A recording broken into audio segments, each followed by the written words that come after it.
بسم اللہ الرحمن الرحیم۔ ناظرین السلام علیکم ورحمۃ اللہ۔ ناظرین، آج ہم خواجہ غلام فرید رحمۃ اللہ تعالیٰ علیہ آپ کے متعلق گفتگو کریں گے۔ ناظرین، خواجہ غلام فرید چاچڑا شریف، بہاولپور ریاست، موجودہ پنجاب پاکستان سے تعلق رکھنے والے مشہور صوفی شاعر تھے۔ آپ کی شناخت شاعری کی صنف کافی ہے۔ آپ کا تعلق سلسلہ چشتیہ نظامیہ سے تھا۔ آپ نسباً قریشی فاروقی تھے۔ آپ کی مادری زبان سرائکی تھی۔ کوٹ مٹھن، چاچڑا، ڈیرہ نواب، ان علاقوں کی زبان سرائکی ہے جو صدیوں سے یہاں بولی جا رہی ہے۔ آپ کا نسب کچھ اس طریقے سے ہے: خواجہ غلام فرید بن خواجہ خدا بخش بن خواجہ احمد علی بن قاضی محمد عاقل بن خواجہ محمد شریف بن خواجہ محمد یعقوب بن خواجہ نور محمد بن خواجہ محمد زکریا بن شیخ حسین بن شیخ مریا بن شیخ حاجی بن شیخ نونند بن شیخ حاجی بن شیخ صدر الدین بن شیخ یعقوب بن شیخ فضل اللہ بن شیخ مریا بن شیخ طاہر بن شیخ دھماج بن شیخ پنہو بن شیخ کور بن شیخ مریا بن شیخ حسین بن شیخ محمد بن شیخ محسن بن شیخ موسیٰ بن شیخ زید بن شیخ ناصر بن شیخ حسن بن شیخ یوسف بن شیخ عیسیٰ بن شیخ احمد بن شیخ محمد بن عبداللہ بن منصور بن مالک بن یحییٰ بن محمد بن سلیمان بن ناصر بن عبداللہ بن حضرت عمر فاروق رضی اللہ تعالیٰ عنہ۔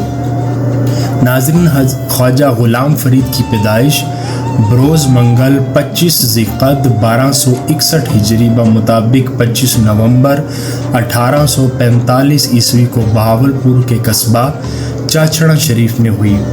آپ کے خاندان کا نسلی سلسلہ یا شجرہ نسب حضرت عمر فاروق رضی اللہ تعالیٰ عنہ سے جا ملتا ہے۔ آپ کے خاندان میں ایک شخص جس کا نام شیخ کور بن شیخ مریا تھا، اس لیے کور کی وجہ سے لفظ کوریجا بن گیا۔ آپ کا تاریخی نام خورشید عالم رکھا گیا۔ آپ کے والد کا نام خواجہ خدا بخش عرف محبوب الہی تھا۔ آپ 4 برس کے ہوئے تو آپ کی والدہ کا انتقال ہو گیا، اور جب آپ کی عمر 8 برس ہوئی تو آپ کے والد بھی اس دنیا سے رخصت ہو گئے۔ آپ نے قرآن کی تعلیم میاں صدر الدین اور میاں محمد بخش سے حاصل کی۔ آپ نے فارسی کی تعلیم میاں حافظ خواجہ جی اور میاں احمد یار خواجہ سے حاصل کی۔ خواجہ غلام فرید کے بزرگوں کے ایک مرید مٹھن خان جتوئی تھے، جن کے نام سے قصبہ کوٹ مٹھن آباد ہوا۔ جب کوٹ مٹھن پر قابض پنجاب کے سکھ حاکم مسلمانوں کو تنگ کرنے لگے تو آپ کے والد خواجہ خدا بخش اپنے خاندان کے ساتھ کوٹ مٹھن سے چاچڑا شریف ریاست بہاولپور منتقل ہو گئے۔ جب آپ نواب اور بہاولپور، جس کا نام نواب فتح محمد جو آپ کے والد کے مرید خاص بھی تھے، کے پاس رہائش پذیر تھے، تو وہاں پر بھی اساتذہ کرام موجود رہتے تھے جو آپ کو تعلیم دیتے تھے۔ آپ شاہی محل میں تقریباً 4 برس رہے۔ جب آپ 13 برس کے ہوئے تو آپ نے اپنے بڑے بھائی خواجہ فخر جہاں سے بیعت کی۔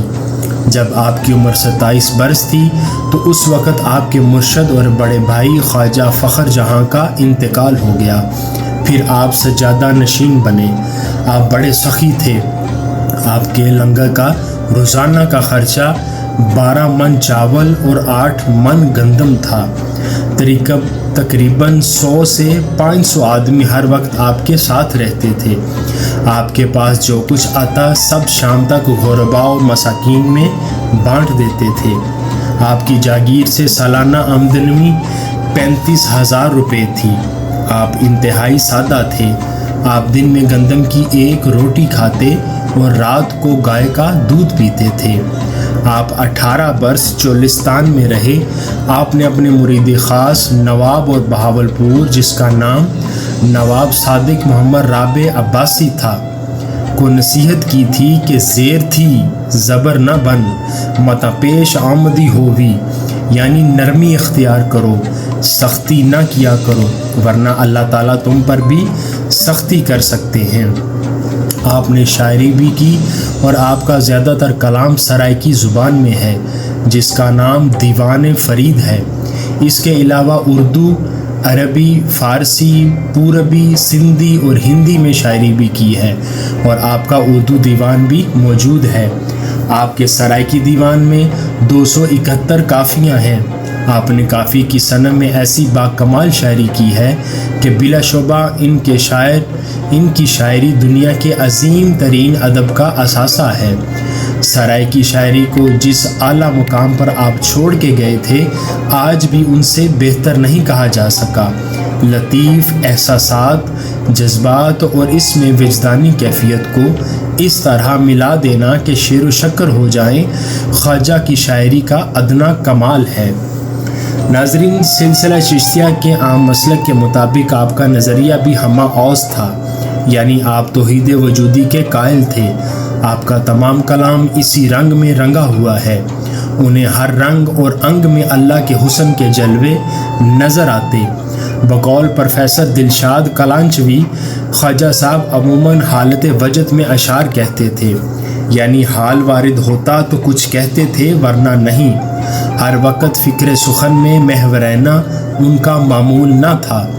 لکھنے پر آتے تو الہام کی کیفیت ہوتی، بعض اوقات تو اتنی لمبی لمبی کافیاں 10-15 منٹوں میں کہہ ڈالتے تھے۔ خواجہ غلام فرید کا کلام ہر رنگ و نسل، عام و خاص، عالم و ان پڑھ، خواندہ و ناخواندہ اور عجم و عرب میں مشہور ہے۔ آپ الفاظ کے ساحر ہیں اور حافظ جیسا سوز عشق آپ کے کلام کا خاصہ ہے۔ امیر خسرو جیسا راگ رس کلام کی جان ہے۔ کافی کا زور بیان رکھتے ہیں۔ رومی سی تڑپ کوٹ کوٹ کر روح شاعری میں بھری ہے۔ سادی جیسا مشاہدہ اور اسلوب انداز شعر سے ٹپکتا ہے۔ وہ شاعر قال نہیں، شاعر حال تھے۔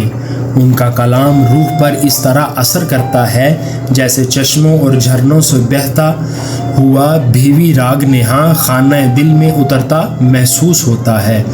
دنیا میں الحسن کا حسن ہے، حسن و عشق لازم و ملزوم ہے۔ ناظرین، آپ کا وصال چاچڑا شریف پنجاب میں 24 جولائی 1901 عیسوی بروز بدھ ہوا۔ اس وقت آپ کی عمر 56 برس تھی۔ آپ کا ایک بیٹا حضرت خواجہ محمد بخش عرف نازک کریم اور ایک بیٹی تھی۔ آپ کا مزار کوٹ مٹھن ضلع راجن پور میں ہے۔